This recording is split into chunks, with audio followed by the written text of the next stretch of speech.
Fala pessoal, sejam muito bem-vindos, sejam muito bem-vindas a mais um episódio do Sellers Cast, né? Como já de praxe, quem está nos acompanhando aí nesses mais aí de quase 20 episódios que a gente já está no ar, vocês já puderam perceber que a gente traz muita gente boa, com muita experiência aqui, cada um com as suas complementaridades, e é isso que a gente está tentando trazer para o mercado, com uma visão um pouco mais avançada sobre a aplicação de vendas, go-to-market, canal de distribuição, indústria, trade, pricing, ou seja, muita coisa que a gente já falou aqui nesses últimos episódios. E esse episódio não vai ser diferente, a gente conseguiu trazer um cara fora da curva aí que vai contar um pouco da história dele, que inclusive, já dando spoiler, vai virar até livro, mas isso eu vou deixar ele falar o que ele puder falar.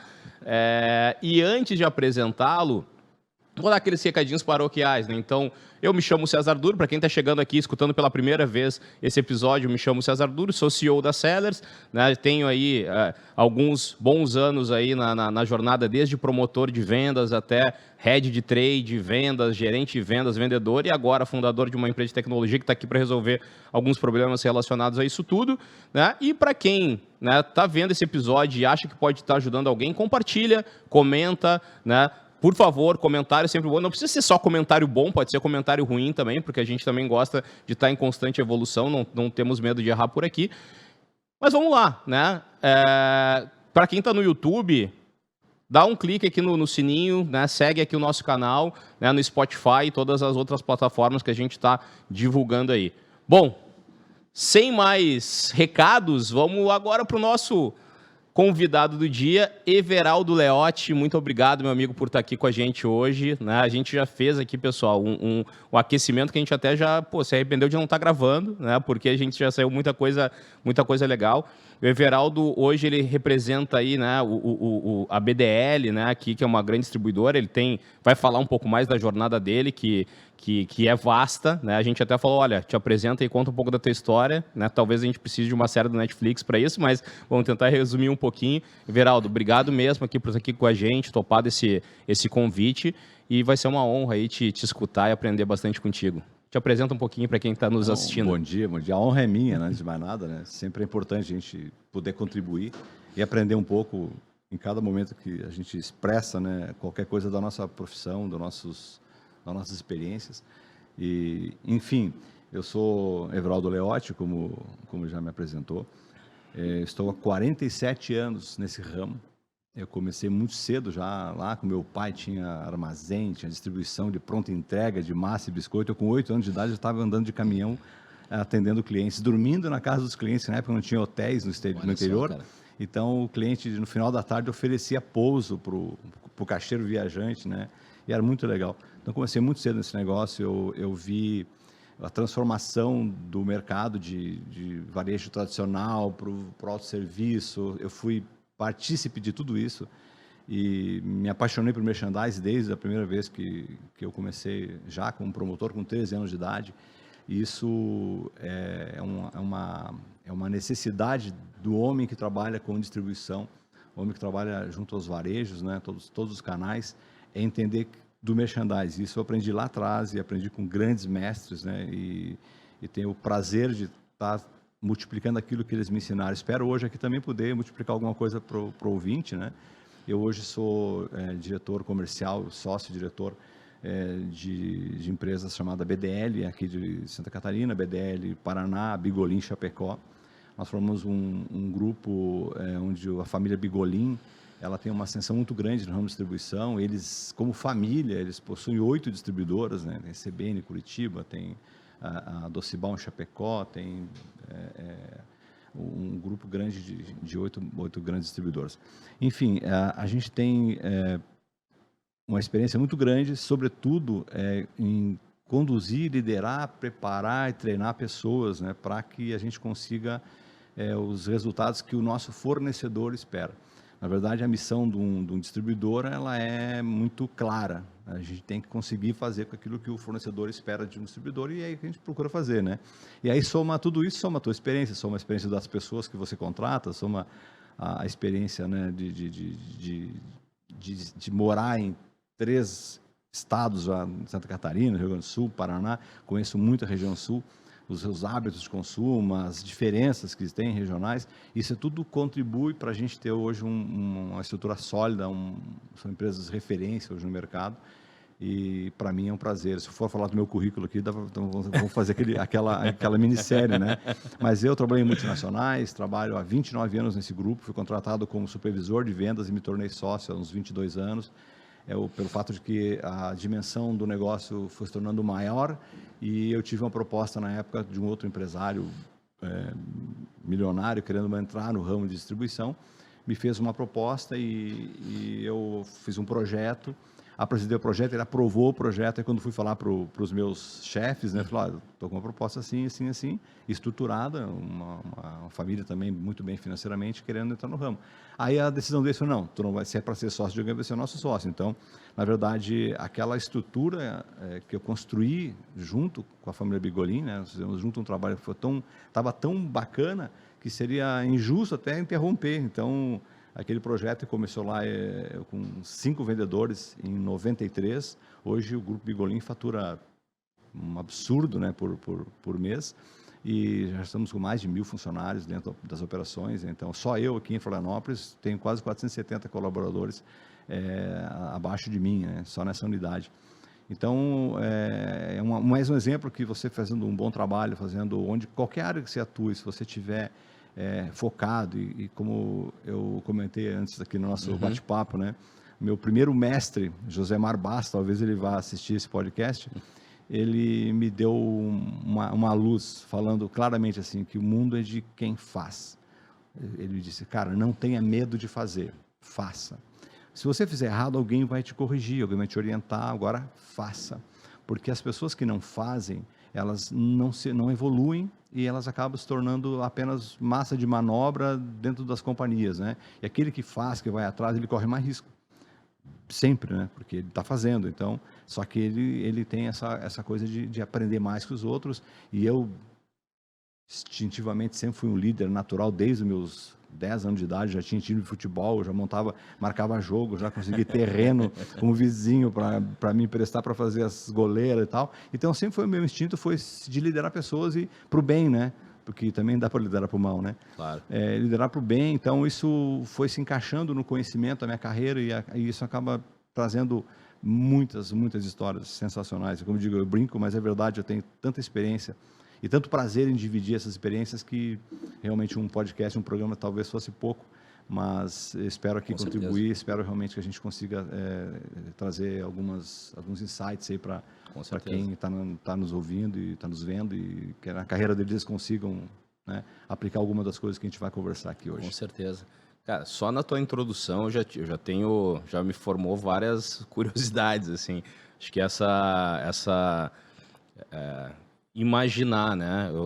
Eu sempre gostei muito de biografia, né? Eu sempre gostei muito de tentar entender como é que aquela pessoa formou aquele conhecimento e tudo mais.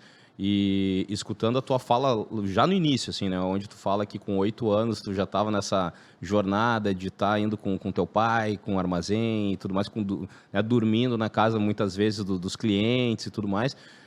Cara, para mim deve ser assim, a tua visão desse mercado, assim, que hoje chegou nessa curva, né, de estar hoje ter construído aí junto um grande grupo, né, econômico, empresarial, e super especialista, super reconhecido, né, cara, o que passou pelos teus olhos nesse tempo deve ter sido uma riqueza espetacular, né, de ver como o mercado ele evoluiu, como o mercado, entendendo também as nuances, né? Porque a gente, às vezes, esse negócio de vendas, principalmente B2B, às vezes fica muito automática, né? Fica muito mecânica. E às vezes a gente esquece do shopper, esquece dos anseios do varejista, das dores dele, né? Entender as lamúrias que tem por trás disso tudo, as expectativas que tem por trás disso tudo, e como é que a gente começa a construir uma série de engrenagens que formam um grande grupo econômico, mas que também atendem toda uma série de anseios nessa cadeia, né? Cara, como é que foi ver isso tudo, assim? Quais são os principais insights dessa tua visão, de forma resumida, assim, dessa crescente toda, Everaldo? Tu imagina uma pessoa como eu, que é do tempo, literalmente, é coisa bem de velho, né? Do tempo em que biscoito era vendido em lata. Ninguém consegue imaginar isso. Biscoito era vendido em lata, não existia biscoito em embalagens. Plástica. Shampoo, quando surgiu, era vendido em sachêzinhos, micro sachêzinhos, que seria hoje aqueles melzinhos, sabe, que tu encontra no mercado, docinho de leite. Aquilo, assim foi apresentado o shampoo para a sociedade. Naquele tempo, para ter uma noção, a gente nem sabia o que era data de validade do produto. Shelf life, isso é uma palavra que não existia, né? Outra coisa, o mercado, de uma época em que eu comecei, não tinha inflação, então não havia correção de preços, como aconteceu historicamente, né? Não havia atacados. O grande atacadista não existia, porque sem inflação o atacado grande não se desenvolve. Não tinha essa capilaridade toda também, né? Não teria nem como ter. Então, no meu início, sai de um momento em que as indústrias atendiam os maiores clientes, que eram pequenos, não eram gigantes, né? Eles foram se desenvolvendo com o tempo. Tinha os depositários, que é o distribuidor de hoje, né? E os mini atacados regionais. Então, quem atendia aqueles mini tradicionais era um atacado regional que comprava do próprio distribuidor, raramente da indústria. Então, tu imagina, sai deste patamar em que quando tinha uma remarcação de preço, os teus amigos, promotores de venda, vinham te ajudar, porque era uma coisa inédita, né? E sai para um momento todo inflacionário que eu passei, para o plano cruzado, para o plano, todos os planos econômicos que eu participei ativamente. Então, a revolução foi toda ela muito benéfica, essa é a verdade. Então, a sociedade construiu a necessidade de novos produtos, de novas maneiras de consumo, de novos ambientes de consumo. Isso era impensado lá atrás. Então, quando tu pega lá um menino com 8 anos de idade com o pai dele no caminhão, não tinha como tu prever que o mundo ia ser o que está sendo hoje, nem saberemos o que vai acontecer daqui a um tempo, né? Porém, a diferença que tem de quem é do ramo como eu é que eu tinha prazer em fazer aquilo.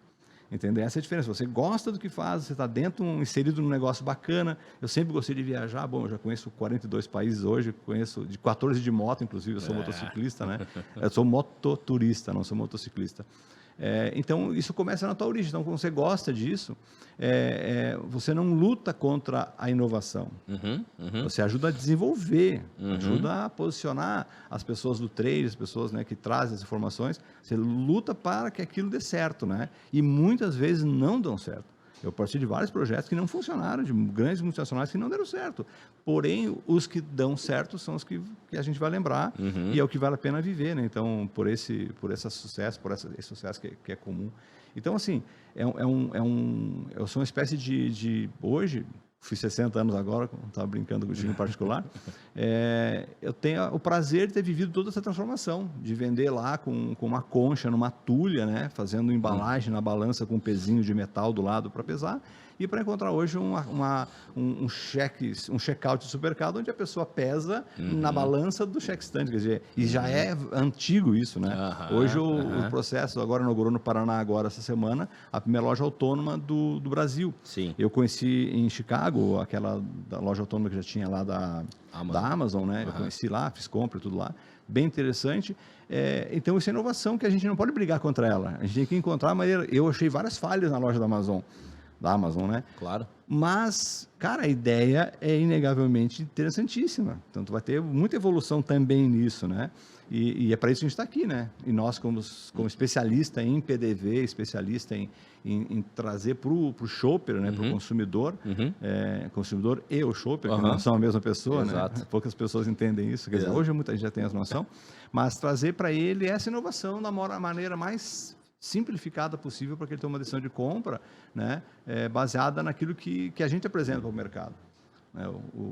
O shopper, ele não constrói supermercado, ele entra ali apresentado por pessoas, né, que prepararam a loja para ele, ou conveniência, ou seja qual for o ambiente de compra. Então, essa parte que é extremamente técnica, que pouca gente tem essa noção da expertise que tem que ter o bom profissional para atuar nesses ramos, e aí que tu começa a ser diferente quando tu começa a entender isso e apresentar para as pessoas. Eu, em qualquer lugar que eu vou, hoje aqui ou fora do Brasil, que eu tenha a oportunidade de falar com alguém sobre o nosso negócio, eu com certeza, de alguma forma, eu vou contribuir e vou aprender. Porque, como eu disse lá no meu começo da minha conversa, o mundo é de quem faz. E eu vou lá para fazer diferente. Então, eu nunca ouvi uma pessoa na vida, mas se ela me deixar eu conversar com ela algumas coisas sobre o que ela precisaria fazer e eu aprender um pouquinho com ela, eu não vou perder a oportunidade. E é um motivo que eu estou aqui hoje, né? Espontaneamente, a convite, tentando distribuir conhecimento e aprender um pouquinho também aqui. Né? Legal. Tem um dos meus primeiros chefes lá, tem gente que te marca, né, na trajetória, assim, e ele falava uma coisa que vai muito ao encontro do que tu tá comentando, que é, né, o FAS, né, que ele falava assim, cara, não constrói uma carreira alicerçada em cargos, né, tipo, constrói uma carreira alicerçada em cases, né. Cara, não apresenta teus cargos, apresenta os teus cases, né? O que tu fez, quais são os projetos que tu fez, o que tu mudou, ou seja, faz, né? Não é, o que eu sou? Eu sou o diretor, não sei o que, cara, eu já fiz isso, já fiz aquilo, tal, construí, fazer, né? Eu costumo dizer assim que por exemplo, eu falo na minha carreira específica, eu nunca fui especialista em nada, especificamente. Eu sempre fui muito bom em tudo que eu fiz, mas nunca fui um cara especialista naquilo. Por exemplo, eu como promotor de vendas, eu nunca consegui fazer um ponto extra normal. Eu sempre tive que botar uma placa com isopor em cima, algum desenho, alguma coisa chamando atenção, coisas bobas. Por exemplo, já aconteceu de pegar, não sabia o que fazer, botar aquela placa pare que tem nas preferenciais, e desenhar ela, que eu desenho também e tal, desenhava, botar lá e botar pare para essa promoção. É uma coisa boba, simples, mas esse foi o promotor que eu fui. Então, na minha geração, eu não conheci ninguém que fizesse o que eu fazia. Por quê? Porque eu era diferente? Não, porque eu tinha vontade de fazer mesmo, diferente, eu acho. E não era porque eu queria ser promovido, não, é porque eu tinha prazer em fazer. Essa é a diferença que existe de muitos profissionais, assim, a gente sabe, até ouvi num dos teus vídeos, a questão das fases do promotor e tal. Eu concordo 100% contigo, existe bem isso mesmo. O cara que é só repositor, que não sabe nem o que está fazendo ali, ele está repondo. Ele podia, tanto faz se ele é do supermercado ou da indústria, né, ou quem está pagando, ele. Ele está fazendo a reposição do que vendeu. Exato. Né? E tem as outras escalas de promotor. E aí que entra a inovação. Né? Acho que a inovação, aquilo que vocês fazem hoje, vocês estão no meio de um caminho, eu diria assim. Vocês não chegaram no ápice, né? Estão no meio de um caminho para encontrar as soluções mais práticas, de mais visibilidade para quem contrata o serviço e, sobretudo, que dê efetividade lá no PDV. Perfeito. Acho que é esse o caminho, entende? E é isso que eu faço a vida inteira, tentando fazer com que tudo que a gente traz para dentro da distribuidora e tem que botar lá no PDV, aconteça de uma forma que lá no PDV ela seja realmente efetiva. É como eu tenho dito sempre, né? O nosso vendedor é o PDV. Total. Não adianta, não existe outra frase. Quem vende, isso eu dei uma palestra junto para uns clientes nossos, e eu provoquei todo mundo na sala, meu time, eles também, né? Falei, olha, aqui todo mundo acha aqui que sabe vender, né? Nenhum de nós aqui é vendedor. Nenhum de nós aqui vende. Eu tenho um supermercado, eu vendi X mil. Eu tenho um distribuidor, eu vendi. Não vendemos nada. Exato. Perfeito. Quem vendeu para a gente foi as nossas áreas de venda, foram elas lá. Perfeito. E por isso que a gente está aqui naquela reunião, né? Estamos aqui para a gente entender como que esse nosso vendedor pode vender mais, melhor e com uma rentabilidade, né? Então, é essa a discussão. E quando as empresas começam a enxergar essa realidade do negócio, tudo fica mais fácil. Perfeito. Eu tenho até dito para muitos fornecedores meus, quando começam uma campanha com a gente, fala, tá aí o promotor. O que vai ter para o promotor de vendas? Porque se eu vender tanto, tá, beleza. Show. Eu sei totalmente, ninguém mais do que eu, só a importância do faturamento. E é bem por isso que eu quero que o promotor seja assim, porque o faturamento aumenta quando tu consegue olhar o promotor diferente. E acho que esses são exemplos que a gente tem que multiplicar. Perfeito. Eu comentava contigo em off, né, que eu comecei numa época em que o promotor de vendas era muito mais importante dentro dos supermercados do que o vendedor. Perfeito. Mas o mundo foi mudando, as coisas foram acontecendo de tal maneira dentro do ramo que passou a se tratar o promotor como uma espécie de, sobretudo quando as grandes cadeias foram crescendo e elas foram limitando a ação do promotor, começando a dirigir, não, eu quero assim, tu não faz mais do que isso aqui. Então foi transformando um profissional que poderia ajudar aquela cadeia de supermercado a evoluir, a fazer um trabalho mais qualificado. A própria cadeia de supermercadista, até por uma questão de proteção, né, das suas bases e tal, ela acaba limitando o trabalho do promotor e valorizando muito a negociação. A negociação nunca deixará de ser importante. Inclusive, eu há 25 anos atrás, eu lembro não vou falar a companhia aqui, deu uma palestra e falou que em 10 anos não haveriam mais vendedores, porque os sistemas iam ser tudo, né, online e tal. Então, assim, é um erro pensar assim por vários motivos. Não vou citar dois especificamente. Jamais um sistema vai conseguir entender um lançamento de produto. Jamais um sistema vai entender uma modificação de uma ação comercial no PDV que vai trazer outro tipo de histórico. Então, o sistema trabalha com o que já aconteceu e vendas trabalham com o que nós vamos provocar para acontecer.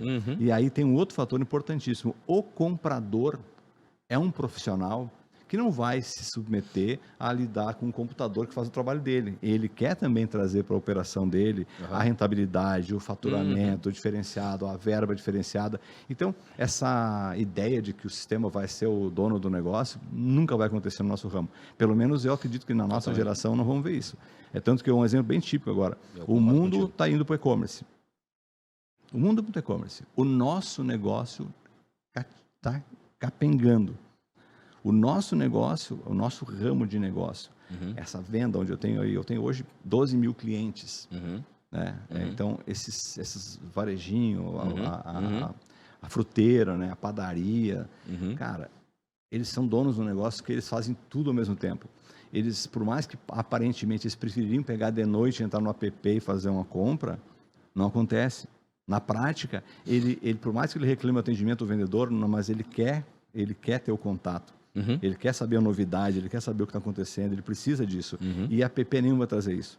Porque a app vai ter que ter um bannerzinho que vai chamar atenção para alguma coisa, enquanto que esse contato físico, essa aproximação e essa validação do negócio dele, porque ele tem que ter isso, né? Então, o cara tem uma padaria, tá, mas pega um sistema e não fala mais com ninguém mais, só compra pela padaria, pelo sistema. Né? O que vai acontecer com ele, com o profissional? O negócio dele vai viver à margem daquilo que aparece no sistema, é fechado, colocado para aquilo ali, quando ele nem tem tempo para aquilo.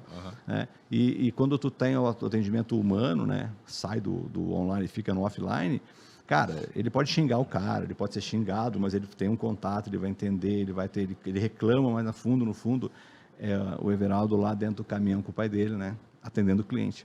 É isso que dá prazer. Então, o mesmo prazer que a gente tem de vender, o nosso cliente também tem de atender. Por mais que ele reclame na rotina, que ele brigue, esteja mal-humorado e tal, mas é o prazer dele, é o negócio dele. Isso acontece em todos os ambientes de varejo. Pegar numa grande corporação, uma grande rede, aquele diretor de compra, ele quer ter o contato com o diretor da multinacional, ele quer entender o que está se esperando do mercado, ele quer ter as visões até humanas, né? Isso. Humanas do negócio, não é o sistema. Então, o sistema é maravilhoso, vai ajudar sempre a gente, vai ser um negócio sensacional. É o caso do que eu falei, uma Amazon, né? Pô, bacana, autônoma, mas alguém tem que abastecer a loja. Alguém lá na loja autônoma vai ter que botar algo diferente lá para atrair aquele consumidor que aí mesmo não vai falar com ninguém. Então, nunca vamos deixar nós, humanos, de ter importância dentro do negócio que a gente atua hoje, que é o varejo, o canal alimentar, o farma. Não importa. A venda de varejo, de forma geral, ela sempre vai necessitar disso. Eu não consigo ver, por mais que tu encontre no e-commerce um sucesso absurdo em produtos da linha branca, né? Em produtos que você escolhe à vontade, isso está maravilhoso. Eu sou, por exemplo, um cara que compra muito e-commerce, né? Minha família toda, né? Mas quando tu vai falar de supermercado, já está aí. Mercado Livre tem supermercado na tela. Por que as pessoas continuam no supermercado? Porque tu também quer esse contato. Tu quer botar a mão no produto, tu quer olhar, tu quer falar com a vizinha dentro da loja, tu quer encontrar pessoas. Eu sempre brinco, o ser humano, se não gostasse de ser humano, não haveriam cidades. A gente vê que nem onça, né? A onça tem uma área gigante dela, mas só ela fica ali e acabou. E a gente tem essa realidade, a gente precisa do contato humano. Isso eu estou colocando isso porque para deixar claro que o nosso trabalho dentro do trade sempre será de extrema importância. A qualidade do nosso trabalho é que pode não fazer a diferença, se não tiver qualidade.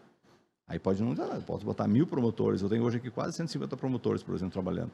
Eu posso botar 1000 promotores, se eles forem lá fazer reposição, não aconteceu nada. Né? Se não tiver uma informação do que está acontecendo no mercado, o que a concorrência está fazendo, não tiver algo além do abastecimento, e eu sempre digo isso, infeliz do nosso cliente, por exemplo, que olha o nosso trabalho, às vezes, como um trabalho com um certo ranço, né? Pô, esse promotor veio aqui, esse vendedor está incomodando. Isso acontece na nossa rotina também. Tem dias que eu não suporto falar nem com a minha mulher. Acontece, faz parte, né? Normal. Agora, a regra do negócio é você entender o quanto aquela pessoa pode te ajudar. Claro. Porque nenhuma companhia, nenhuma empresa, ela treina os seus profissionais para lá enganar o nosso cliente. Ela treina os profissionais para chegar lá e dar a melhor solução para aquele produto com a rentabilidade ideal que ele pode deixar para a loja. E é muito comum, sobretudo as lojas que não têm, né, muita busca por expertise de varejo e tal, achar que eu tenho que expor lá na área nobre da gôndola o produto que mais vende, o mais popular, né? E quando qualquer técnica comercial sabe que é o errado. Tu tem que ter o popular no encarte, o popular exposto em algum lugar da loja. A geração de tráfego. Na área nobre da loja, tem que ter o que tem qualidade, o que dá rentabilidade, dá satisfação para o consumidor. Não vamos brigar contra a cadeia social, né? Existe consumidor que é o que não tem recurso, vai realmente precisar comprar mais barato. Mas esse mesmo cara, quando sobe um pouquinho, ele já não quer mais uma base, ele começa a buscar o que tem mais qualidade. E nós temos que ter esse preparo para fazer com que as empresas tenham uma rentabilidade. E isso, quando o nosso cliente ignora, não permite que a gente contribua com o gerenciamento de categoria dele, contribua com essa parte, ele acaba perdendo um pouco. Né? Porque ele não aprende com a gente, né? Que a gente está treinado para isso. Como eu falei antes, é um trabalho científico muito forte. O trade é muito forte. A pessoa que né, a gente tem um pouco de noção do que é o trade, sabe a ciência que é benéfica para o negócio e benéfica, sobretudo, para o shopper, para o consumidor. Porque não adianta nada nós ser o melhor negócio do mundo se o consumidor e o shopper não concordam. Não aprovaram, não estão encontrando o produto, né? Não estão entendendo para que serve. Então, todos os esforços e investimentos são jogados fora. Então, por isso que eu digo, tem muita ciência no negócio. Total. E isso é muito legal a gente conversar, porque tem uma geração muito grande de pessoas que ignoram esse tipo de realidade, sabe? É que hoje tem talvez tenha um mau entendimento, assim, né, Everaldo, dessa questão, assim, que a gente falou, por exemplo, da transformação. Né? E a cada dia que passa, novas coisas vão surgir, né? E a gente tem que estar adaptado para poder experimentar, para ver, para fazer, e a gente tem que estar aberto para mudar. Por quê? Né? Eu falava isso essa semana, né? Surgem novas soluções porque os problemas também mudam. Né? Os problemas mudam. Os problemas do Everaldo, do mercado que o Everaldo viu com 8 anos, são diferentes dos problemas que o Everaldo vê hoje. Né? Então, para isso, as soluções são diferentes. Mas sobretudo, quando a gente está vendo essas soluções, principalmente digitais, que vem o e-commerce, que vem essas coisas, a gente talvez entenda errado que olha, então isso vai tirar o emprego das pessoas, ou vai virar tudo digital. Não, calma aí, peraí. Eu tive a oportunidade de 2018, agora vai voltar agora em 2023, por causa da pandemia ficou parado, uma feira chamada Le Salon Popeye, que acontecia em Paris de 2 em 2 anos. Né? Eu fui na última, né, que foi 2018, pré-pandemia, e lá o tema qual era? Era o Phygital. O tema do ano era o Phygital, né? Então era o que vai acontecer com esse varejo, né, híbrido e tudo mais, físico, mais digital e tal. E eu tive a oportunidade de ir para lá, entrando numa parceria com a Involves, para gravar uma série de conteúdos. Eu fui para lá com a equipe de câmera e tal, a gente gravou, entrevistou especialista francês, holandês e tal. E aí a pergunta chavão era assim, tá, e aí? Vai acabar o varejo físico? Né? O tema lá que se debatia era só esse, né? Alibaba estava lá e tudo mais. E aí falava assim, cara, não. O que vai mudar é que com a questão da digitalização, das informações, a gente vai ter que ter mais foco na experiência. Né? O que vai acontecer tudo que não gera valor, talvez seja automatizado. Agora, cada vez mais vai ter espaço para quê? Para a gente focar na melhoria da experiência, que é mais ou menos o que a gente está falando do trade. Quando a gente olha para o trade dentro do varejo, o que o trade deveria estar pensando? Aquela questão que você falou do exemplo da placa do pare e olha a promoção. Cara, pode parecer bobo para quem tá escutando, mas isso tem tudo a ver com experiência no ponto de venda. Né? Isso muda o caminho, muda a rota do cara, faz ele pensar, daqui a pouco ele vai dar uma risada, vai falar assim, puta, ó, que engraçado, mas ele parou, teve uma atenção e ele teve um ponto de experiência. Quanto mais a gente puder colocar energia no trade para gerar experiência, mais seguros estão os negócios. Né? Agora, se eu não foco na experiência, se eu não foco na melhoria, se o meu mix não está bom, se o meu preço não está bom, se eu estou com ruptura, aí provavelmente vou ter um problema que as pessoas vão começar a procurar o digital. É o que a gente falou agora há pouco. Eu, por exemplo, eu sou... Minha esposa fala, né? Ela faz questão, aquela coisa de esposa, né? De dar aquela cutucada. O César tem mais calçado do que eu. né? E eu tenho mesmo, eu gosto de tênis pra caramba, né? E eu acabo comprando muito online, muito tênis online, né? Por quê? Porque, cara, por que eu vou numa loja de calçado? Pra ir lá, pra chegar lá, não tem meu número, não tem a cor, ou daqui a pouco, cara, então vou no online. Se eu não tenho experiência no físico, eu vou no online. Mas no supermercado é diferente, tem muita opção. Eu não tô indo lá comprar uma categoria, eu tô indo, não é calçado, eu tô indo lá comprar um monte de coisa. Então, cara, é diferente. É supermercado. Exato, né? É um supermercado. Exato. No shopping tem outras lojas pequenas focadas em alguns, né, Exato. alguns produtos, né? O supermercado não, um supermercado. Exato. E lá falava isso, né, Everaldo, que assim, o que provavelmente vai acontecer com as lojas especializadas em categorias? Elas vão virar focadas na marca. Né? Então, por exemplo, vai ter a loja da Adidas, que vai trabalhar a linha dela, mas por quê? Porque ela está se comunicando com o público dela, que tem uma experiência, que espera alguma coisa e tal. Então, as lojas que são multicategorias e especializadas, multifornecedores especializados numa categoria só, tem um pouco mais de dificuldade para gerar essa experiência. Agora, o supermercado, que tem um universo lá dentro, que muitas vezes não é só nem o alimentar, tem coisas lá dentro, né, hipermercados com até linha branca e tal. É meio um parquezinho de diversão, né? Quem não gosta de ir para dentro de uma loja de supermercado? São experiências, você falou. São as experiências que o consumidor não vai abrir mão nunca, né? Tu não consegue visitar um shopping pelo online, né? Não. Então, os shoppings estão lotados. Fim de semana, as pessoas vão lá porque elas querem. O ser humano quer ter o contato, né? E, claro, vai ter muita mudança, sim, vai ter inovação. Eu digo, por exemplo, quem atende o varejo hoje alimentar, tem supermercado e outros canais, né? É evidente que cada vez mais o profissional tem que entender mais o que está fazendo, até porque não é porque não está bombando o e-commerce que o nosso cliente não vá para o e-commerce eventualmente. Uhum. Então, o nosso profissional tem que estar preparado também para falar de e-commerce, explicar para ele que no momento em que ele quiser acessar uma página, que eu acho que vai mudar bastante isso aí. Eu tenho outras discussões bem pesadas sobre isso aí, em várias empresas eu tenho discutido aí. Eu tenho uma visão um pouco diferente, mas sou meio maluco, então às vezes as pessoas não prestam muita atenção no que eu falo, mas quando acontece, fala, pô, tu falou isso há 5 anos atrás. Mas assim, por exemplo, hoje existe uma briga, né, dentro do nosso negócio, onde todas as companhias querem desenvolver o e-commerce no varejo. Todas estão com projetos, tem várias plataformas em evolução, tem várias oportunidades. Mas se o nosso cliente lá não estiver confortável para fazer a opção via e-commerce, imagina tu é um dono de uma padaria, um mini mercado, aparece lá 50 plataformas te oferecendo, posso comprar de João nessa aqui assim. Inclusive eu tenho proposto isso baseado numa palestra que eu vi de uma pessoa que eu vou esquecer o nome agora, que eu achei genial, e eu tive um insight, eu tenho comentado isso em alguns eventos, algumas convenções. Eu digo para eles assim, eu pego meu telefone, levanto e mostro assim, e falo, se Instagram, Facebook, todas essas mídias sociais quisessem escolher o seu telefone para chegar no consumidor, ninguém iria a lugar nenhum. O que eles entenderam? Que o telefone é o canal. Todas trabalham, o smartphone, né? O velho fala o telefone, né? O smartphone é o canal. Então, todas elas desenvolveram programas e não smartphones. Perfeito. Deixaram o smartphone para quem entende de smartphone fazer smartphone.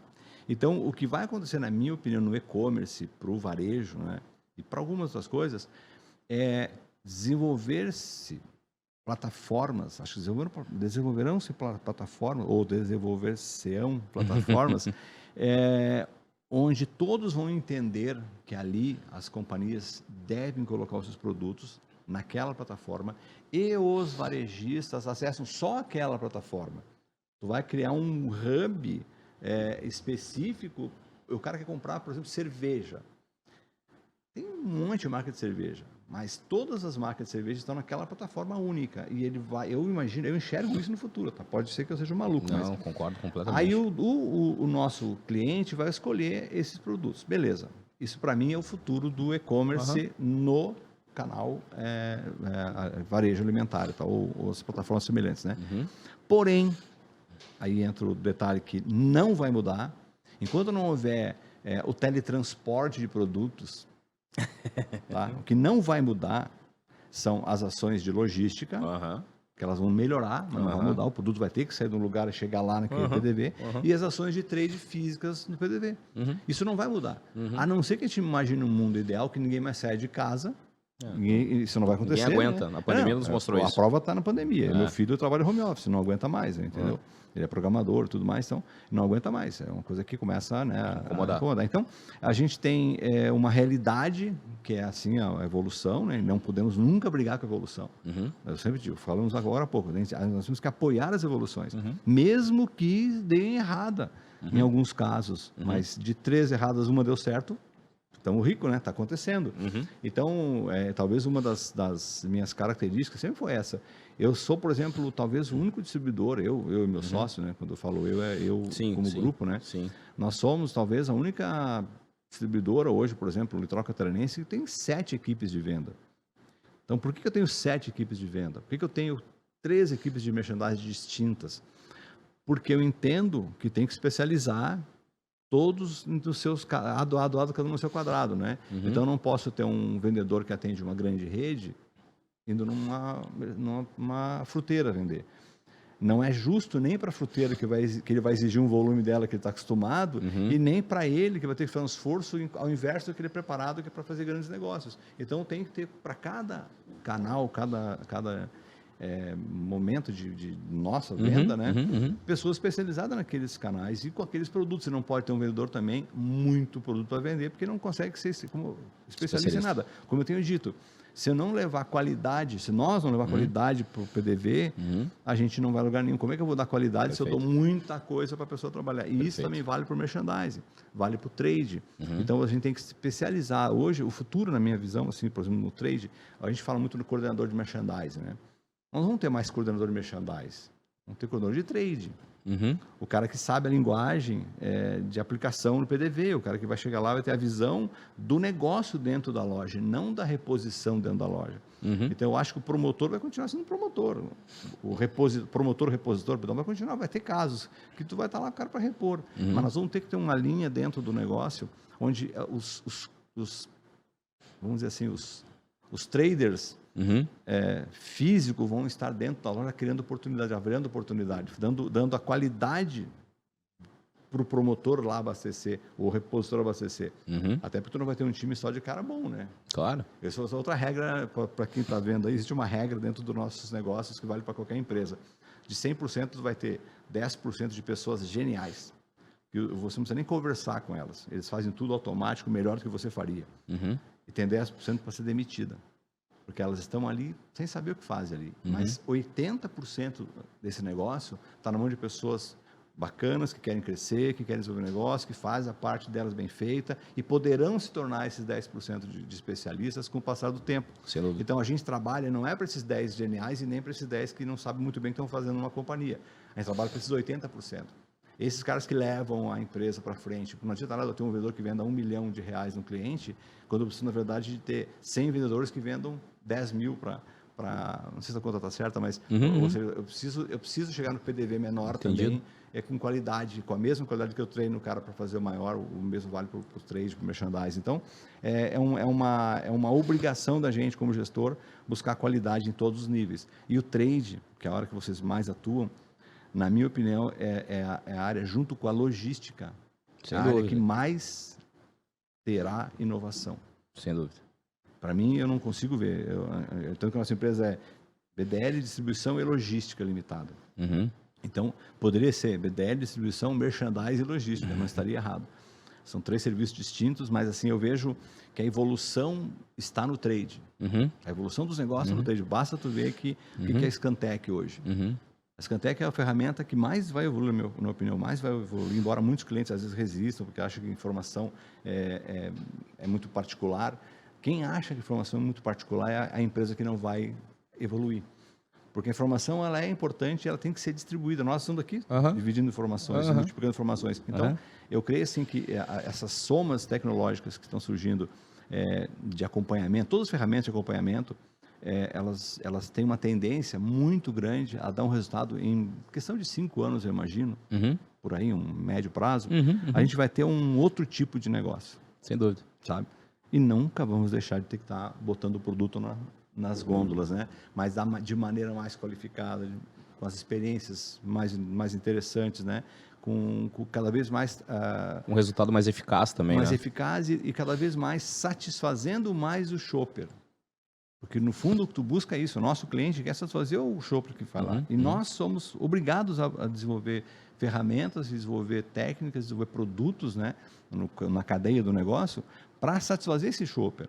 Porque a satisfação do shopper, lá do consumidor, é o nosso objetivo. A indústria, quando começa a comprar matéria-prima, ela está querendo satisfazer aquele cara lá. E todos nós na cadeia temos que chegar lá. E o trade é a ponte que traz o shopper para a gôndola. Claro. É o trade que faz essa gente ser feliz ali naquela travessia, sabe? Entre entrar no PDV e sair do PDV. O trabalho bem feito do trade. A pessoa vai lá, pô, que legal, viu aquele produto, comprei, que legal, vou para casa, isso aqui é muito legal.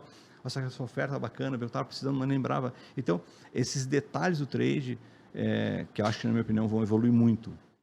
Sabe? Muito, muito. Eu tenho a sensação assim que a gente vai ter cada vez mais especialistas preparados e treinados por empresas como a tua, como a de vocês. Então, esse tipo de situação não vai poder ser ignorado. Sem dúvida. Sabe? E seguindo aqueles quadros que tu fala, que tu colocasse lá. Tem um cara que é só repositor. Vamos precisar só de repositores também. Sim. Mas vamos ter que ter a reposição feita com a qualidade de quem enxergou o diferencial do que tem que ser feito. E como uma jornada também de carreira, né? Ele pode começar como repositor e ele pode ir escalando caso ele queira, né? Ele vai escalando, é uma trilha. É dele. Não é da chefia. Mas sabe que tu trouxe no teu exemplo, cara, o bom desses papos, a gente vai fazendo 1 milhão de link, né? Se eu fosse anotar tudo que eu pensei enquanto estava falando aqui, nós ia fazer 8 horas de episódio. Mas acho que tu tá pensando em acabar com o podcast. Dá umas 8 da bobagem. Toda bobagem que eu vou acabar, corta. Não, eu até começo a fazer link, cara.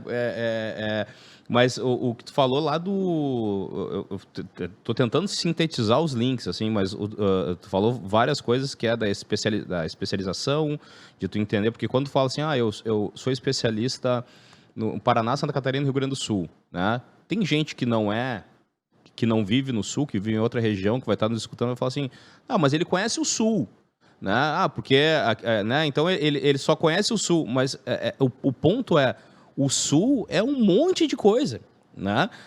Quando tu te torna especialista em algo, tu vai ver que dentro, às vezes, da mesma cidade, são necessidades diferentes. E esse é o ponto de ser especialista, né? De entender no detalhe, nas nuances, né? Porque é aí que gera o resultado. E o ponto disso, quando tu falou também da questão do marketplace ali, no teu exemplo dos aplicativos e tudo mais, o que vai ser o e-commerce, eu concordo muito. E essas duas questões, elas estão conectadas com um elemento para mim.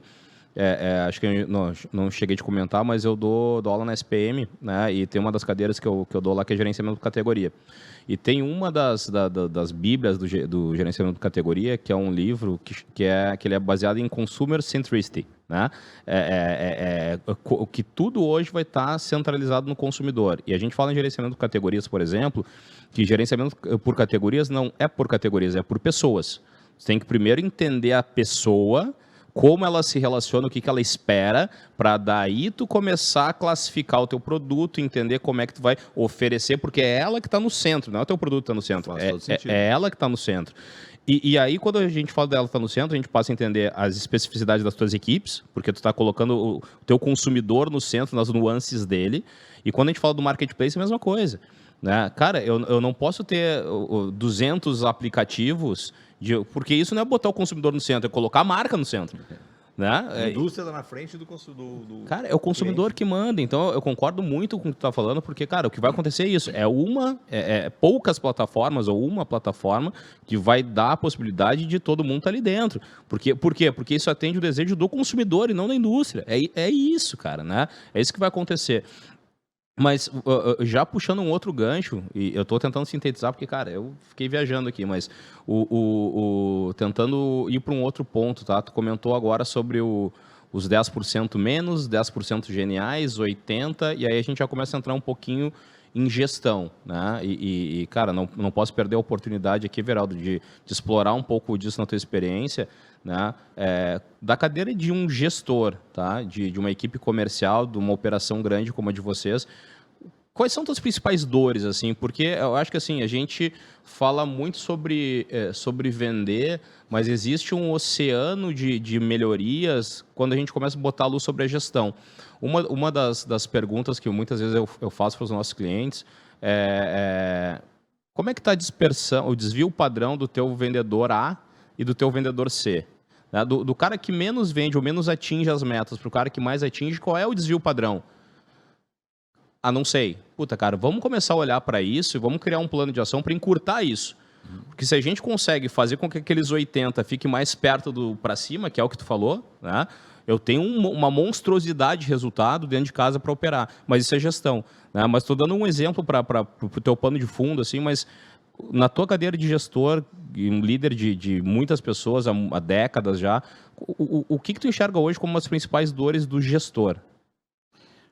São muitas, né? Se analisar, a gente, como gestor, quer a perfeição de todo mundo, quer a satisfação de todos.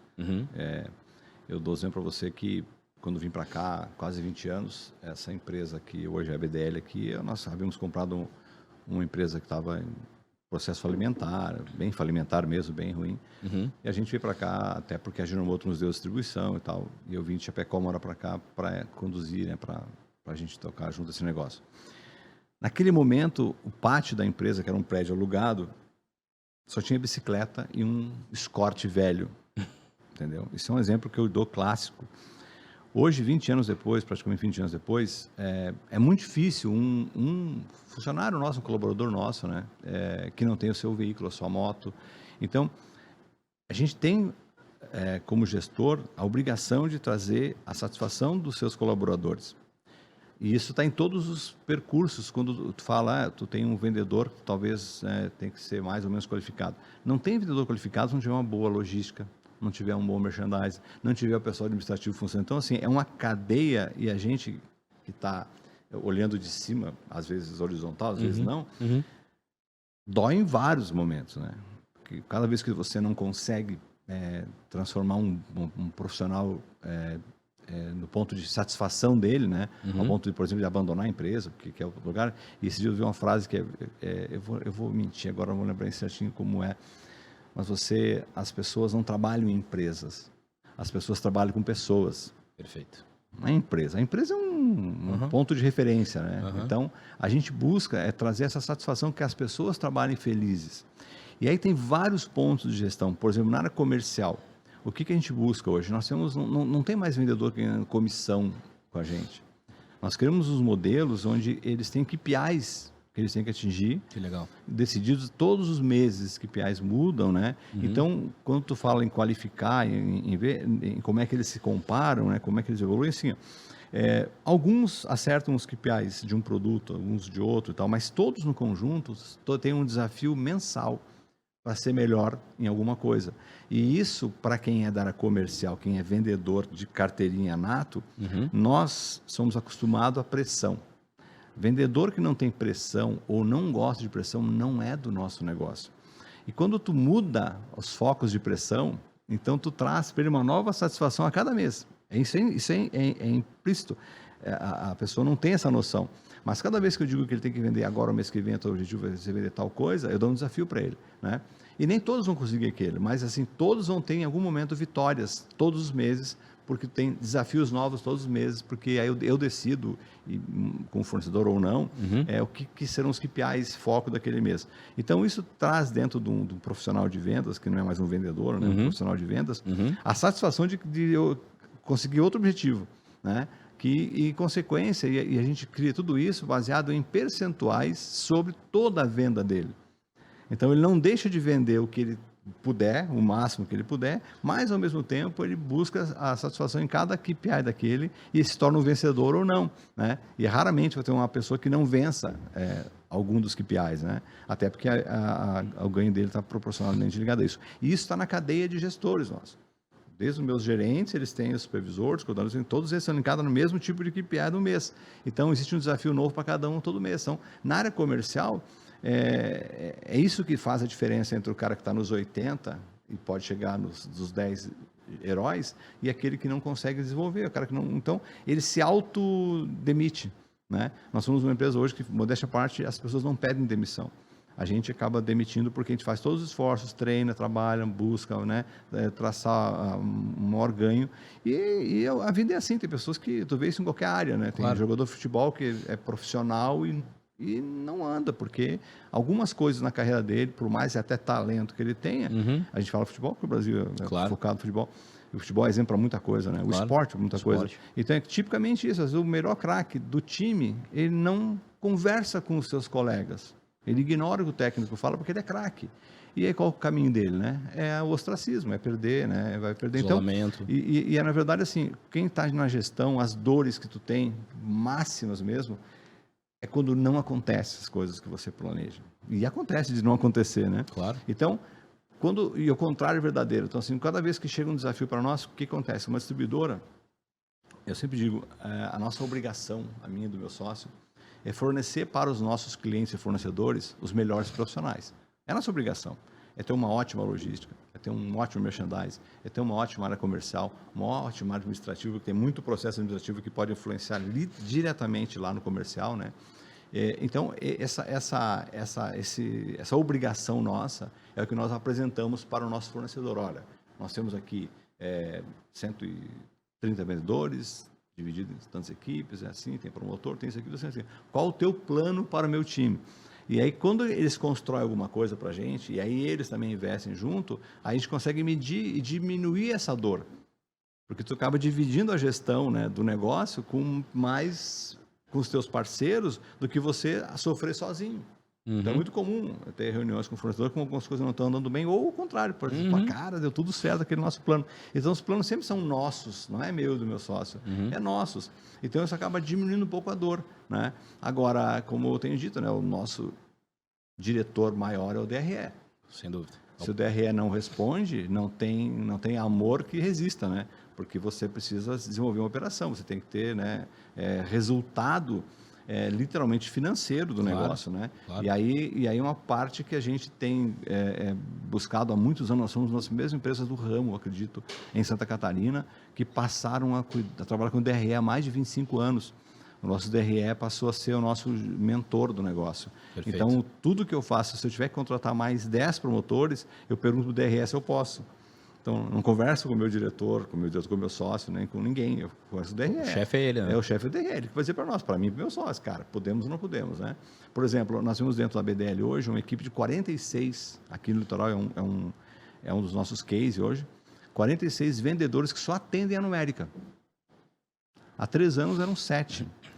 Por quê? Para tentar te entender, era uma dor que nós tínhamos, que todo fornecedor sentava na minha frente e falava, tá, legal, tu é muito bom nas grandes contas, nas médias contas, e a tua numérica está baixa.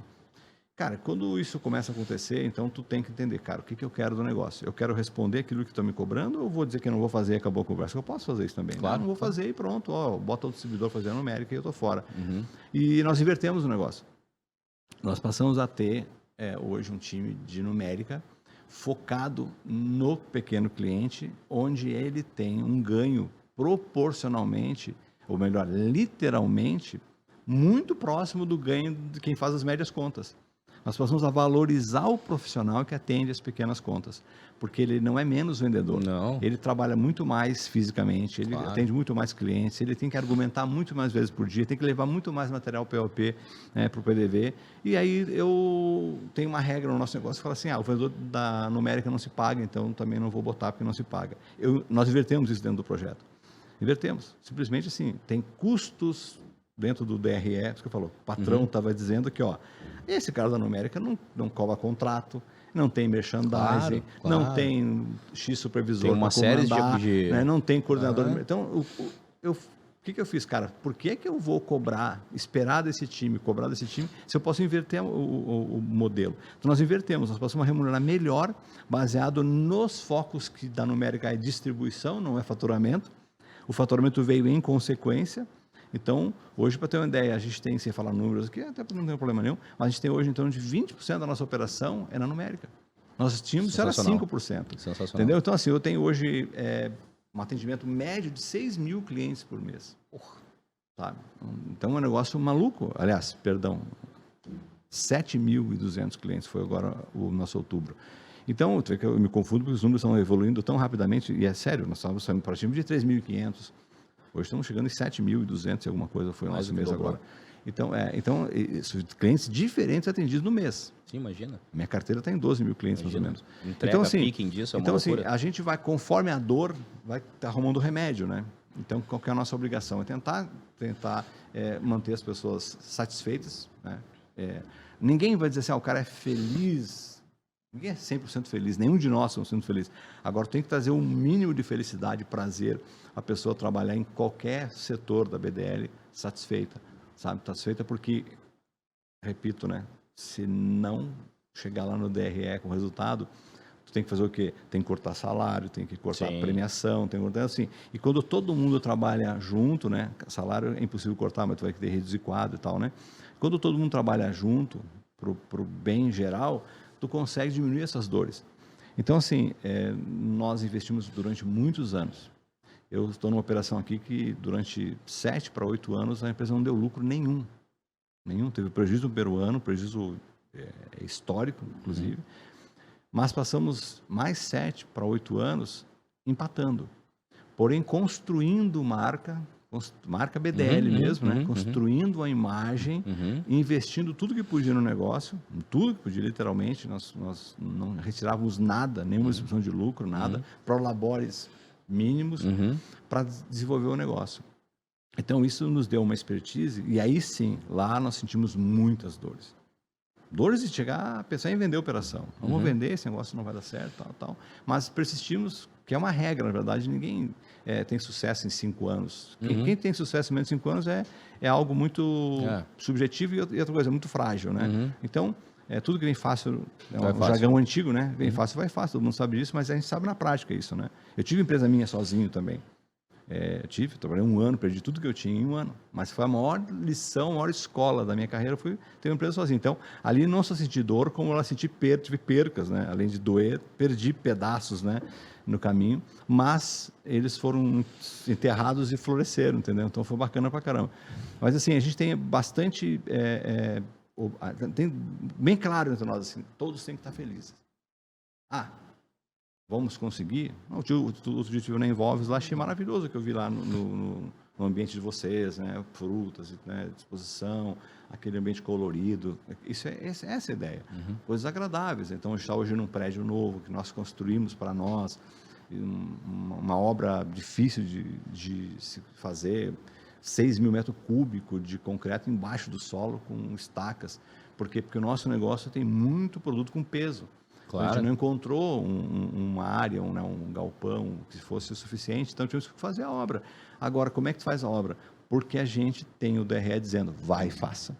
Vai que vai valer a pena, entendeu? Então, é a hora que os remédios para as dores são esse privilégio de enxergar o sucesso do negócio. Então, tu acaba entendendo que todo dia vai ter uma situação para resolver. Isso eu aprendi muito nacional, né? Não se fala problema, é situação. Cada dia vai ter uma situação para resolver. É situação, pessoal, não tem problema, não é só situação. E cada situação que surge, você tem que ter uma solução, né? E, às vezes, dessas situações é que tu busca soluções que tu nem imaginava. Às vezes tu transforma a tua operação por causa de uma situação que surgiu que parecia ser o fim. Não, pera um pouquinho, mas isso aconteceu por quê? Aí tu vai descobrir e vai chegar juntos, né? Sempre juntos, conversando, eu, meu sócio, os colaboradores, né, de cada setor, a gente encontra, às vezes, soluções que não só resolvem a dor, como criam um remédio, que às vezes é exemplo para outros empreendedores, né? Então, tem uma palavrinha muito interessante, tá? Que muita gente sabe que existe, mas não tem coragem. Coragem. Quando eu pedi demissão do mundo multinacional com 25 anos de idade, a minha mulher grávida, eu tinha plano de saúde internacional naquela época, que ninguém tinha plano de saúde, isso lá em 1988. Minha mulher grávida, a primeira filha, eu pedi demissão da multinacional para botar uma empresa para mim. Os meus amigos falaram assim, cara, você é maluco? Eu falei, pode ser, mas eu quero tentar. O que eu dizia? Assim, se eu com 25 anos não puder tentar, não vai ser com 50 que eu vou tentar. Hoje, eu com 60 diria, eu tentaria hoje de novo. É do ser humano. Então, assim, muita gente tem interesse no sucesso. Poucas têm coragem de enfrentar as dificuldades para ter o sucesso. E tu vai ter muito mais sucesso Isso é um jargão, qualquer pessoa, qualquer coach vai te dizer isso, né? Vai ter muito mais insucesso do que sucesso. Mas tu tem que perseguir o que tu acredita, né? O que o teu sentimento, o teu instinto diz, a tua preparação diz, que uma hora vai dar certo. E aí, quando começa a dar certo, as pessoas dizem, cara, tu teve sorte pra caramba. É verdade, eu tive sorte. E tive sorte. Um pouco Nunca sim. vou abrir mão de que eu tive sorte. Eu sou um privilegiado, mas dessa parte eu me sinto um ser iluminado. Eu tenho sorte absurda. Onde quer que eu me envolva, eu sempre consigo ter algum tipo de proveito, aprender um pouco, ensinar um pouco. Nunca quis ser o melhor em tudo.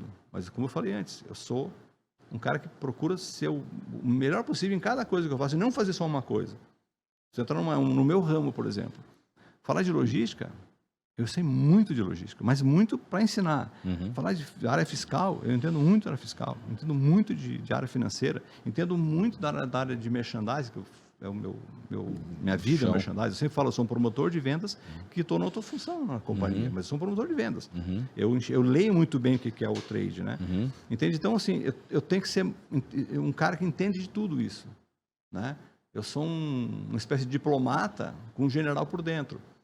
Assim, eu sou um diplomata, eu sou um cara que eu tenho uma forma de agir, de tratar todo mundo bem. Minha porta está sempre aberta para quem quer que seja na empresa. Me atrapalha às vezes, eu estou no meio de um raciocínio, uma planilha lá, mas assim, é o meu perfil. Porém, eu sou aquele cara que ninguém consegue brincar muito comigo, porque eu já consigo enxergar as maldades e aí eu já chamo e vou diretamente para a pessoa, onde é que tu quer chegar com isso? O cara, não sei isso. Só um pouquinho. Quando tu falou aquele negócio lá, assim, eu percebi que tu tinha muita intenção. Tu não deixou claro, mas eu quero que tu... Vem, vamos conversar, o que tu pretende? Sabe, então eu consigo pegar eu tenho essa sensibilidade, é coisa de quem é de vendas, né?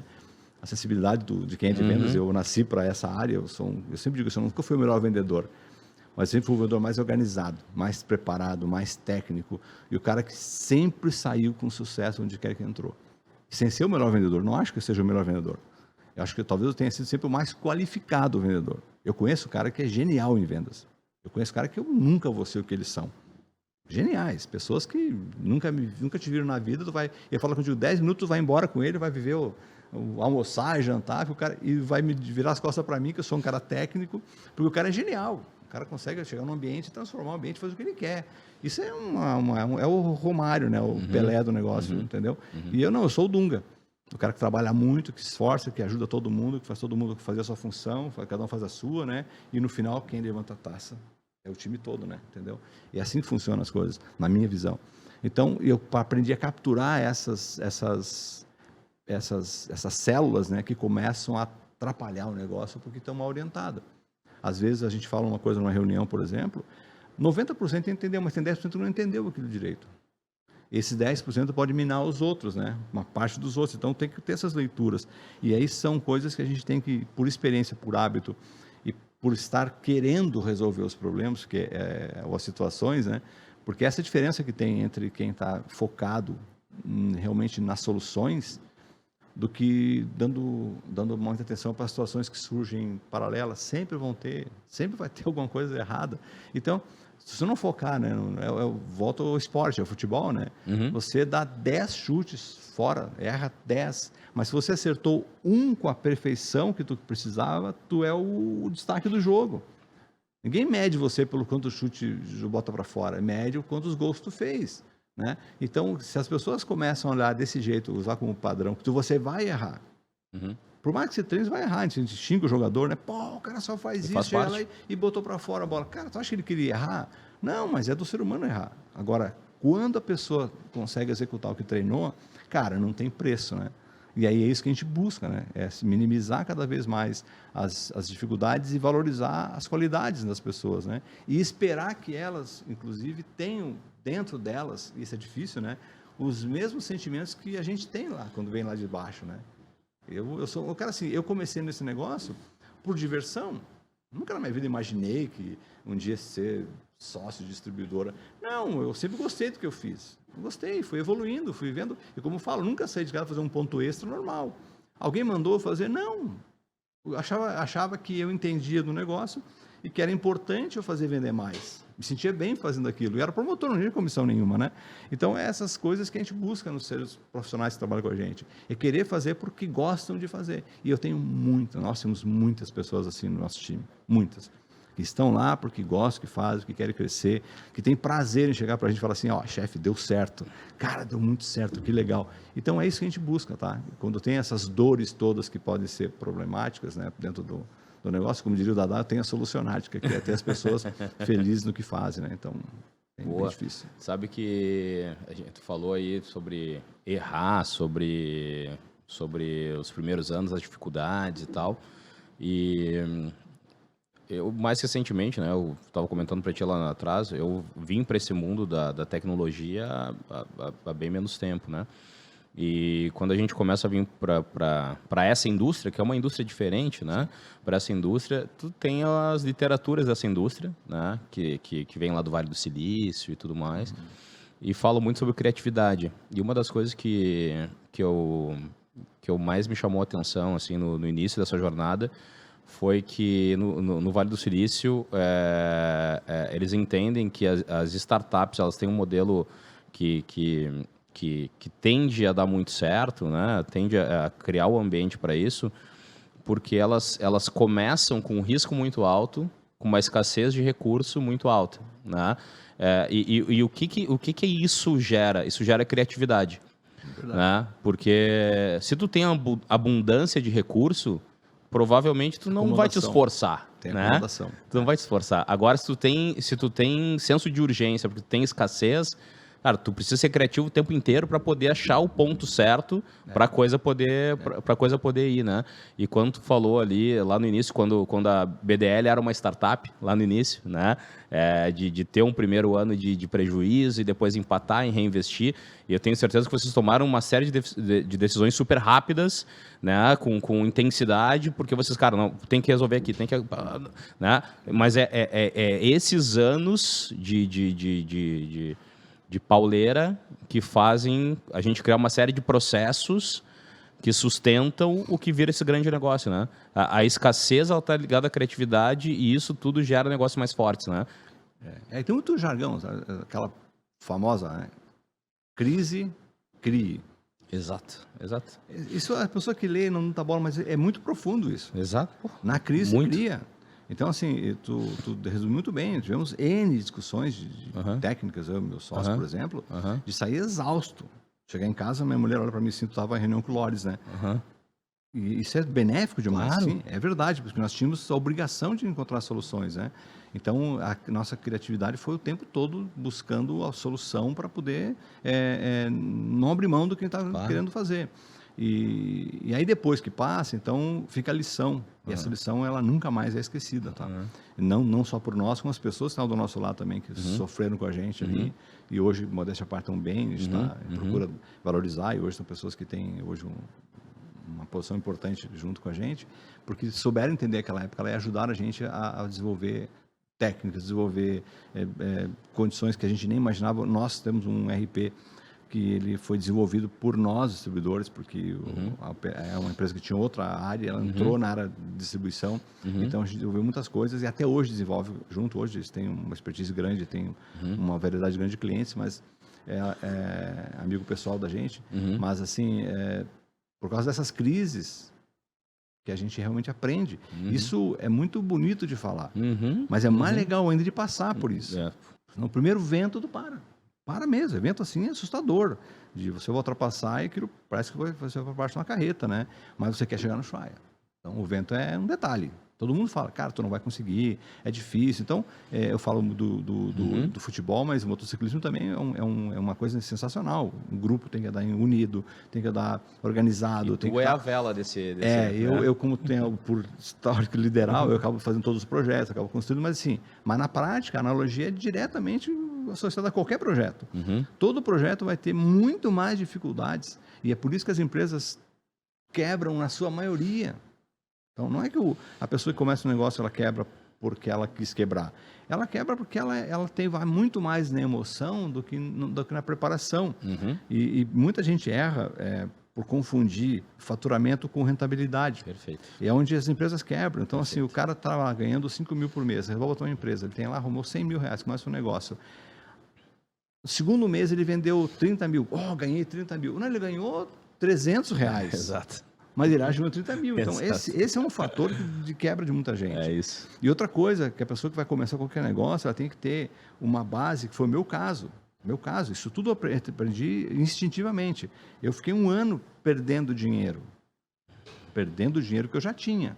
Uhum. Quando eu vi que o negócio, eu fazia balanço toda semana, né? Eu botei uma atacada dos nervos em Chapecó lá, então eu comprava e vendia, markup de 11%, 12%, por causa do plano cruzado, plano verão, plano Bresser lá, então tudo tabelado.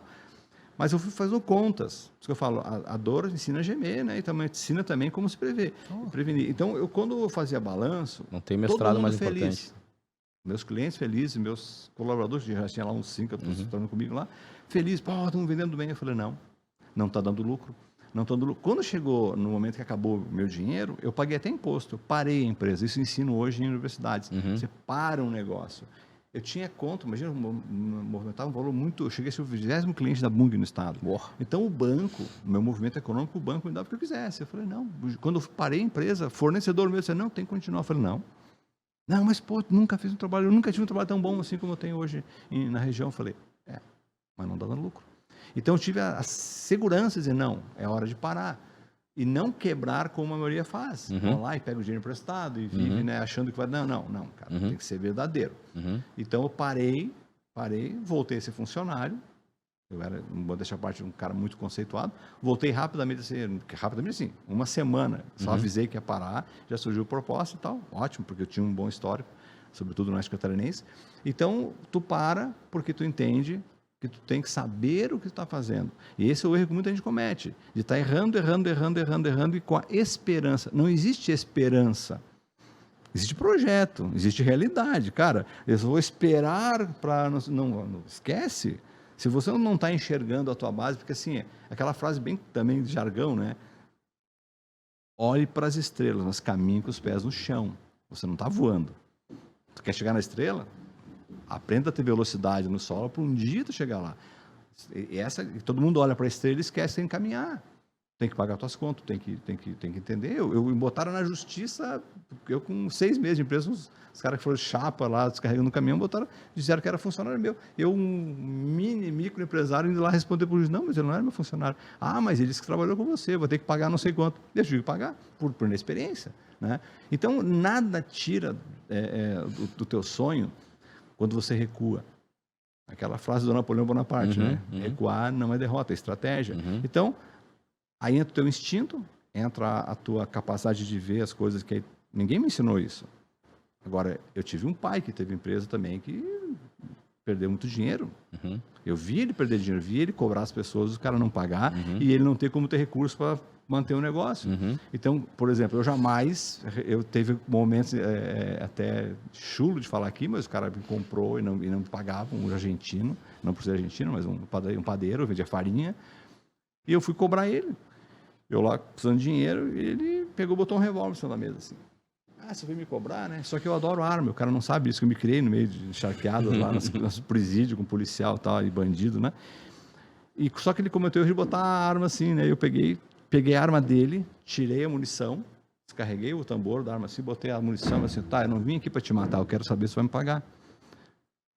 Assim, entendeu? Assim, isso é um menino, tinha 25 anos de idade. Entendeu? Isso é a dor que você está sentindo, que não vai permitir que alguém vai te sacanear, porque o cara é bandido. Eu não sou bandido, agora eu falo a palavrinha que eu falei antes, coragem. O cara pode querer me ameaçar, mas ele vai ter que ter mais coragem do que eu. E aí, lá, quando você fala, quando eu ando de kart, né? Eu sempre digo assim, cara, o kart é um negócio sensacional. Andava, né? Agora eu tô gordo, né? Antigamente andava, eu fui muito bom nisso. Talvez o esporte que melhor tenha sido até hoje é o kart. O kart, como tudo na vida, é treino. Treino. Tu vai treinando. Eu fiz de tudo para fazer todos os meus amigos aprender a andar. Eu aprendi com alguns pilotos como pilotar e tal. Mas quando chega todo mundo igual, no final da reta, o talento te freia depois. Te faz frear depois. Isso não adianta. E é o que eu falo, eu nunca tive uma empresa, mas eu tive talvez o talento para ter uma empresa. De ter sentimentos que aí é de cada um. Aí é de cada um. Isso que eu falo, quando eu falo de fazer um livro, que eu estou bolando, são para ter a multiplicação de experiências como essa, cara. Tem horas que você tem que entender que você tem que endurecer o jogo e tem que ter coragem. Não é coragem para dar na cara de ninguém, mas coragem para propor o jogo. Cara, não é isso que eu vim fazer aqui. Eu preciso do dinheiro porque eu tenho que pagar as minhas contas, os meus filhos têm que comer igual os teus. Foi o que eu falei pro cara. E ele, tudo bem, não, tudo bem, não tá tudo bem. Tu não tá me pagando, entendeu? E isso são coisas que teu instinto de sobrevivência faz. Então, repito, tem a ver com coragem. Não basta só, chega lá, depois o cara botou o revólver na mesa e não fui, não. Se eu peço para um colaborador lá, com certeza o cara vai voltar. Se o cara botou um revólver na mesa, eu vou embora. Comigo, não. Vai ter que me matar se ele quiser tirar de mim agora. Me ameaçar, não, né? Porque eu tenho coragem. Eu não tenho essa... A minha vida inteira sempre foi assim. As coisas são difíceis, são. Mas lá na frente, quando tudo está para decidir, o cara que tem mais coragem, mais posição positiva, mais certeza do que está fazendo, ele é melhor. Ele derruba o outro lado, porque ele tá preparado. Então, isso eu digo sempre assim, tem toda uma mistura de coisas. E assim, tu aprende muito com a necessidade literal de sobreviver. Naquele momento eu não estou discutindo uma empresa, estou discutindo a minha vida. Então, e o cara mexe com a minha vida, ferrou. Cara, que aula! Que aula, que aula, que aula. Pô, a gente podia ficar aqui, mas... Cara, eu não sei, mas já passou de 1 hora já, né? Porra, cara... Eu falei que isso vai dar um Netflix, Netflix. E não falamos nada, cara, né? Pô, e não falamos nada. Passou rápido, né? Mas vai sempre assim. Eu tenho o hábito, inclusive, lá na empresa, de, às vezes, o meu sócio é bem diferente de mim, né? Ele é um cara mais dinâmico, mais... Eu queria ser ele em algumas coisas, né? Ele consegue acabar com a conversa em 3 minutos, né? E eu não, eu tenho que entender toda a operação para entender para o cara que eu não quero mais falar com ele, né? Ou que eu não devo mais falar. E muita gente que me visita tem dito, eu acho que é por causa da idade mesmo, eu estou brincando, fico com 60 anos, tem dito que cada vez que a gente começa a conversar, a gente aprende muito, porque eu aprendi muitas coisas contigo hoje aqui, né? E com certeza, talvez tenha ensinado algumas coisas, né? Com certeza. Mas, sobretudo, a gente aprende a dar oportunidade para as pessoas se mostrarem quem elas são e você poder mostrar um pouco do que você é. Porque assim tu constrói relacionamento, né? A pessoa pode nunca mais falar contigo, mas toda vez que tu lembrar desse momento, fala, pô, aquele cara foi um cara correto, um cara sincero, o cara trouxe algumas coisas, né? E eu pude também contribuir com ele com algumas outras. E para mim isso tem mais valor do que dinheiro. Eu sempre faço essa diferença entre valor e preço, né? Eu sempre falo isso. O teu caso, o que vocês buscam, né? É agregar valor à operação de trade. Exato. Não tem preço isso, tem valor. Isso vai ter rentabilidade, vai ter, se for bem executado, tal, mas o valor do negócio é o que ele tem, não é o quanto ele custa. Então, e valor, às vezes, é quase impossível de medir o quanto tem de valor. É quase impossível, às vezes. Você não sabe dizer quanto tem de valor. Você pega um Cristiano Ronaldo. Quem é capaz de medir o que um Cristiano Ronaldo tem de valor? É impossível. Um Messi, né? Pega um Ayrton Senna, né? Uns caras que são, não querendo nos comparar com eles, mas assim, falando de valorização das coisas, das pessoas, tem situações que você não tem. Falamos do Facebook. Qual era o valor do Facebook há 5 anos? Qual que é o valor hoje? Né? O comentário no mercado é que a empresa está se desmanchando. Corte 70% dos funcionários. Então, qual o valor real? A gente não sabe. Mas tem que buscar o valor. Tem que buscar valorizar cada coisa que tu faz, né? Para que isso dê em consequência, tenha rentabilidade, né? Tem o que final que fica, que é o que fica lá no DRE, que eu falo muitas vezes. Mas são os valores que trazem a operação numa condição que ela no final acaba tendo rentabilidade. Qualquer coisa sem valor não vai muito longe, nós sabemos disso. Sem dúvida. Não tem. A Involves é o que é hoje, né? A Sellers é o que é hoje, porque está agregando valores, né? Tecnológicos, de tal forma que isso acaba se tornando muito importante para qualquer companhia que queira esse valor. Claro. E nem todas querem, nem todas entendem, né? Nem todas estão preparadas para investir nisso agora, mas vocês entendem isso.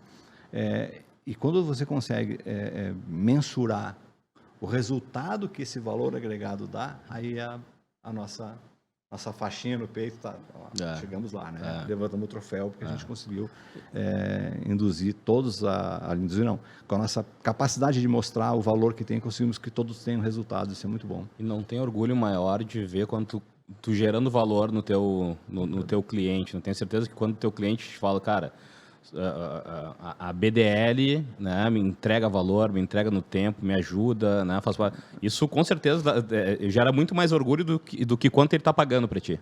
Né? Isso não tem preço. E assim, nós da área comercial, o vendedor, em tese, já tem um cara mal visto. O vendedor é mal visto no meio social. O cara ganha 30 mil por mês, aí tem um cara que é médico, ganha 10 mil por mês, o cara é médico.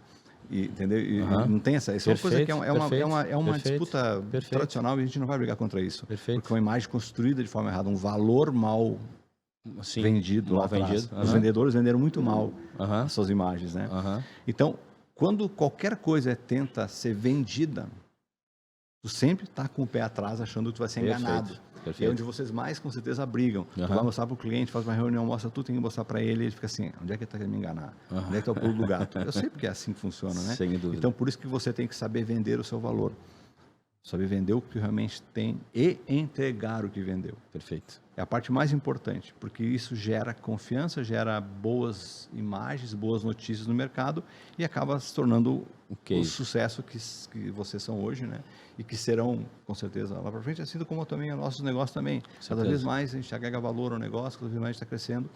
E isso naturalmente, não é um foco nosso de querer ser o melhor em qualquer coisa, não. Nós queremos ser melhor do que nós mesmos, melhores para toda a cadeia, né? Em volta, para o cliente, para o colaborador, né? Para os fornecedores, para o shopper, como falam, né? Então, é uma busca natural, não é uma coisa assim, nós perseguimos isso porque nós temos que ser melhor que os outros. Não, nós temos que ser realmente melhor que nós mesmos e, sobretudo, agradar o DRE. O patrão tem que estar feliz que é o DRE. Se ele está feliz, todo mundo está feliz. Ele permite reinvestimento, permite uma série de fatores, né? Permite a gente deixar as pessoas felizes também. Não, inovar em projetos, né? Diferentes e tal, porque o DR diz, não, vai, tenta, porque eu estou te autorizando aí, se tu errar em 6 meses, nós corrigimos no final, né? Então, é por aí, né? Geraldo, obrigado mais uma vez por ter vindo. Posso te falar que, assim, agora estou mais curioso pelo livro. Pô, agora eu vou ficar mais ansioso aí pelo livro, né? Espero que tu em breve consiga disponibilizar aí e pode ter certeza que uma unidade já está vendida já e tenho certeza que várias outras aqui que nos acompanharam aqui também vão estar esperando. Cara, queria deixar aí à tua disposição para te dar o teu último recado, né? Até se, enfim, né, se quiser também ficar à vontade de deixar algum contato para que as pessoas possam, e-mail, alguma coisa assim, para que as pessoas possam daqui a pouco te mandar mensagem, enfim, fica à vontade. Não, tá bom. Obrigado. Bom, eu vou encerrar da forma como eu comecei, para ser bem sincero. Façam. Tenham coragem de fazer, seja em qual for a área, seja qual for a ideia, o sonho, seja o que for, seja na conquista de uma namorada, seja na conquista de um bem, façam acontecer, porque o mundo é preparado para as pessoas que fazem.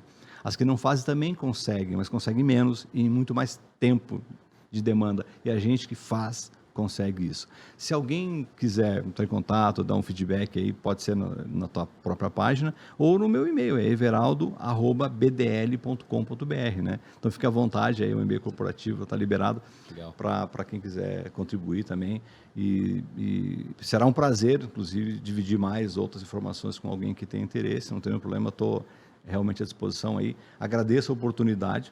Como falamos no começo, né? É um momento filantrópico, digamos assim, né? Que eu faço com prazer, porque eu acho que, por mais que eu tenha dito alguma bobagem aqui, certamente alguém vai olhar aquilo, pô, se eu não fizer o que ele fez, tá bom, então, tá legal. E se as coisas fizerem sentido, que bom, fico feliz também. Não sou, nunca fui, nunca serei o dono da verdade, nenhum de nós na verdade, porque as verdades elas vão mudando conforme a evolução do mundo, né? O que valia ontem já não vale mais nada hoje e amanhã a gente não sabe. Mas o que eu posso dizer para vocês é que tudo que eu fiz para chegar até aqui, eu fiz com muitas pessoas. Nunca fiz nada sozinho. E agradeço muito a todas as pessoas que me permitiram eu chegar nos meus 60 anos, agora em alguns dias, num momento bacana, nossas operações bacanas, rendendo bem, funcionando direitinho. Isso é, digamos assim, um resultado de muito esforço, mas de muita alegria, assim, feito tudo com leveza. Nunca ninguém me obrigou a trabalhar, nunca ninguém me obrigou a levantar da cama cedo, sempre fiz naturalmente, então nunca pesou para mim. E quiçá vocês que têm a oportunidade de ouvir esse podcast consigam também se inspirar em algumas coisas que eu tenha trazido aqui, né, que você também tenha trazido.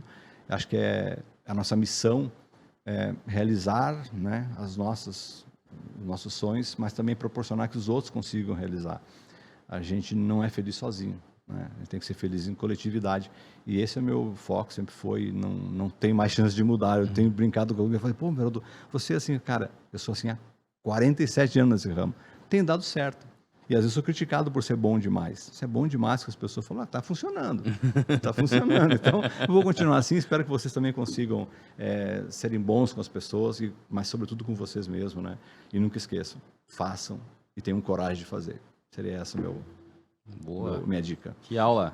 Pessoal, vocês viram aí, né? Um nível alto, né? Um grande episódio hoje aí. Para quem escutou essa mensagem aqui, riquíssima, né? E quiser e achar que tem pessoas que podem estar ganhando também com ela, compartilha esse conteúdo aí, né? Que pode estar ajudando outras pessoas também. A gente também, com isso, cresce cada vez mais aqui o canal e vai estar cada vez mais trazendo mais e mais convidados, cara, desse nível aqui, que agrega demais aqui para todo mundo. Para quem quiser saber um pouco mais sobre a Sellers, www.sellers.com.br, né? Acessa lá, entende mais sobre o que a gente faz e como a gente pode estar te ajudando. Né? Agenda lá uma demonstração com o nosso time de vendas, né? E espero aí que a gente consiga cada vez mais contribuir na tua jornada. Valeu, obrigado, até um próximo episódio.